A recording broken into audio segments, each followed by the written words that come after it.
Kui sul on kunagi tulnud vahetada puldi või mõne muu seadme patareisid, siis oled kindlasti kokku puutunud AA või AAA patareidega.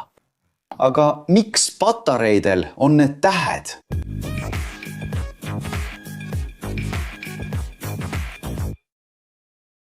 Tervist, insenerihuvilised! Täna räägime millestki, mis on peaaegu kõigil kodus olemas, kuid paljud ei tea täpselt, miks patareidel need tähed kirjas on. Kas oled kunagi mõelnud, miks on olemas AA, AAA, C, CD ja isegi 9-voldised patareid? Miks mitte lihtsustada ja kasutada kõiki ühes suuruses? Täna ma näitan sulle, et sellele küsimusele on vastus palju huvitavam, kui sa arvad. Kõik algas sellest, kui elektroonikatootjad mõistsid, et neil on vaja standardiseeritud süsteemi erineva suurusega patareide tuvastamiseks. Enne seda kasutas iga ettevõte omaenda tähistusi, mis tekitas tohutut segadust.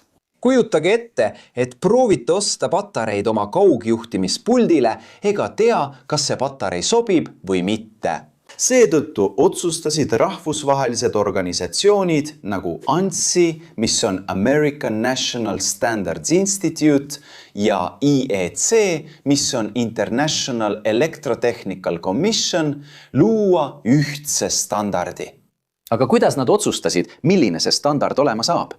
Nad otsustasid kasutada tähti erinevate suuruste tähistamiseks ning täht A valiti süsteemi põhiühikuks. AA patarei peetakse standardse keskmise suurusega patareiks ning sellel on väga täpsed mõõtmed, umbes 14,5 mm läbimõõtu ja 50,5 mm kõrgust. Nüüd, kui sa näed AAA patareid, tähendab see, et see on väiksem kui AA patarei. AAA patarei läbimõõt on umbes 10,5 mm ja kõrgus 44,5 mm. Ning seda tuntakse ka mikropatareina. Aga sa võid küsida, kui AA on juba väike, miks siis AAA on veelgi väiksem? Loogika on lihtne. Mida rohkem A-tähti sa näed, seda väiksem on patarei. Nüüd tuleb loo huvitav osa. Kui patareide nimetamise süsteem loodi, olid suured patareid juba kasutusel. Seega said need hoopis teised tähed, C ja D. C-patarei läbimõõt on umbes 26,2 mm ja kõrgus 50 mm. Samas kui D-patarei on suurin tavalistest silindrilistest patareidest, läbimõõduga umbes 34,2 mm ja kõrgusega 61,5 mm. Aga miks nad said erinevad tähed, mitte ei järgitud A-tähestikusüsteemi? Vastus on see, et need patareid eksisteerisid juba enne, kui süsteem standardiseeriti. Seega anti neile lihtsalt uued tähistused, et need sobituksid standardiga. Aga siis võid sa küsida, kas on olemas C-patarei, D, AA ja AAA? Aga kus on A-patarei või B-patarei? Ja kas üldse on olemas A-patarei? Ei ole. Või õigemini see on kunagi olemas olnud, kuid tänapäeval on seda peaaegu võimatu leida. Enne aastat 1947, kui ANSI patareide suurused standardiseeris, algas süsteem tähega A. A-patarei oli tavasuuruses ja patareid, mida me täna tunneme kui AA, nimetati Panlight patareiks ehk taskulambi patareiks. Kui ANSI kehtestas standardi aastal 1947, korraldati nimetused ümber ja algne A-patarei lõpetati, sest see võttis ebamugavalt palju ruumi. See oli mõne seadme jaoks liiga suur ja teiste jaoks liiga väike. Aga B-patarei? B-patarei eksisteeris samuti ajalooliselt, kuid see lõpetati samadel põhjustel. See oli samuti vahepealse suurusega, mis polnud enamiku seadmete jaoks praktiline. Nüüd võite endalt küsida, mis on seos patarei suuruse ja selle kestvuse vahel? Vastus on lihtne. Mida suurem on patarei, seda rohkem energiat ta suudab salvestada. Tüüpiline AA patarei salvestab umbes 2000 kuni 3000 milliampertundi, mis on energia mõõtühik. AA patarei salvestab aga umbes 800 kuni 1000 milliampertundi, mis tähendab, et see kestab vähem aega. D-tüüpi patarei võib salvestada 10 000 kuni 20 000 milliampertundi või isegi rohkem, sõltuvalt tüübist. See tähendab, et kui sa paned D-tüüpi patarei seadmesse, mis tarbib sama palju energiat kui AA patareidega töötav seade, kestab D-tüüpi patarei palju kauem. See on nagu väikese ja suure kütusepaagi võrdlemine. Suur paak viib sind palju kaugemale. Aga kas sa oled kunagi mõelnud, miks elektroonikatootjad ei kasuta alati ühesuuruseid patareisid? Kui kõik seadmed kasutaksid näiteks D-tüüpi patareisid, oleksid patareidega elektroonikaseadmed tellise suurused ja taskus kandmine oleks võimatu. Aga samas, kui kõik kasutaksid AAA patareisid, kestaksid hädaabitaskulambid vaid mõne minuti enne täielikku tühjenemist. Tähtedega süsteem võimaldab tootjatel valida oma tootele kõige sobivama patarei, arvestades nii olemasolevat ruumi kui ka vajalikku energiat. Randmekell vajab pisikest patareid, et see taskusse mahuks. Samas kui hädaabitaskulamp vajab suurt ja võimsat patareid, et tunde valgust anda. Nüüd on olemas üks patarei, mis sellele tähtede süsteemile ei vasta. Ja tõenäoliselt oled seda juba näinud. 9-voldine patarei. See sai selle nime, kuna annab välja 9 volti pinget, mitte sellepärast, et järgiks tähtede süsteemi. 9-voldist patareid kasutatakse näiteks mõnedes andurites, multimeetrites ja mõnedes kitarripedaalides. Aga miks see patarei on teistest nii erinev? 9-voldine patarei on erand, sest selle kuju on täiesti erinev. See on ristküliku kujuline, mitte silindriline nagu teised.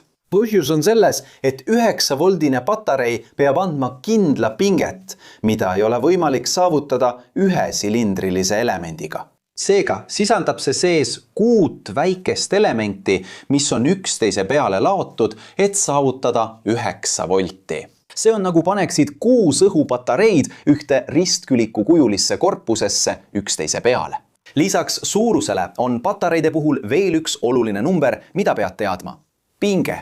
Enamik AAAA, C ja D tüüpi patareisid annavad uue patareina 1,5 volti, kuid leidub ka laetavaid patareisid, mis annavad vaid 1,2 volti.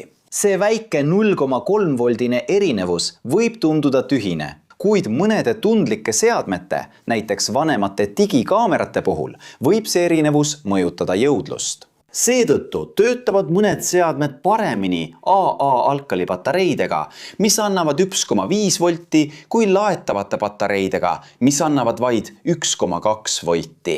Seade on loodud töötama kindla pingega ja kui sa paned sisse madalama pingega patarei, ei pruugi see nii hästi töötada. Aga kas oled kunagi mõelnud, kas patareide nimetussüsteem tulevikus muutub? Tehnoloogia arenedes muutuvad patareid järjest tõhusamaks ja kompaktsemaks. Paljud moodsad seadmed ei kasuta enam AA ega AA patareisid. Nad kasutavad kohandatud liitiumi-ioon patareisid, mis on palju väiksemad ja võimsamad. Mobiiltelefonid, tahvelarvutid, sülearvutid, kõik kasutavad kohandatud akusid, mis ei järgi tähestikulist standardit. Siiski on tähtedega tähistamise süsteem endiselt standard ühekordsete ja tavaliste laetavate patareide puhul, sest see on lihtne, universaalne ja on töötanud aastakümneid. Kuni on olemas seadmeid, mis kasutavad neid patareisid, jääb nimetussüsteem tõenäoliselt samaks. Aga isegi kui inimesed arvavad, et nad tunnevad kõiki patareide tüüpe, kutsun ma sind tutvuma veel mõnega. Kui sa oled kunagi pidanud avama oma kodu elektrivärava pulti, siis võib-olla oled sa juba näinud A23 või A27 patareid. Erinevad patareidest, mida me tunneme, annavad need 12 volti pinget. Ja neid kasutatakse üsna sageli automaatvärava pultides ja need on üsna väikesed. Meil on ka AA tüüpi patareid 4A-ga, mis on väga õhukesed, umbes 8,3 mm läbimõõduga ja 42,5 mm pikkused. Ja neid võib leida mõnedes tahvelarvutite pliiatsites, mõnedes laserites, väga õhukestes puldides ja mõnes meditsiiniseadmes. Meil on ka pool A tüüpi patarei, mis, arva ära, on poole väiksem kui AA patarei. Aga selle asemel, et anda 1,5 volti pinget, annab see 3,6 volti. ja sellel on spetsiifilisemad kasutusalad ning tavaliselt need patareid joodetakse otse trükkplaatidele, näiteks turvasüsteemides ja PLC-des. Ja nii juhtuski, et sellest, mis pidi olema kõigile standardne, sai lõpuks üks suur segadus erinevatest tüüpidest ja lühenditest. Aga vähemalt nüüd sa tead, mida rohkem A-tähti patareil on, seda väiksem see on. Ja hea on teada, et sinu väravapuldisse sobivad 2 tüüpi patareid. Ja võib-olla just see ongi põhjus, miks see ei tööta nii, nagu peaks. Kui sa oled siiani jõudnud ja sulle meeldis video, siis kindlasti telli kanal, kui sa pole veel tellinud, pane like ja aktiveeri teavituste kelluke.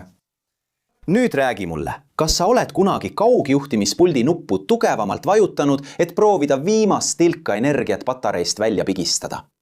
Kas oled kunagi patareisid vahetades segadusse sattunud ja avastanud, et ostsid vale patarei?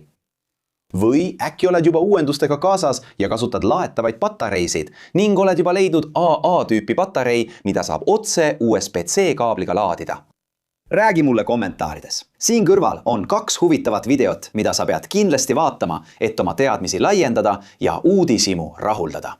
Ja kui sa tahad meid toetada, pane like, telli kanal, aktiveeri kelluke ja kaalu kanali liikmeks hakkamist. Just nii, inseneriteaduse austajad, suur kallistus ja kohtume järgmises videos.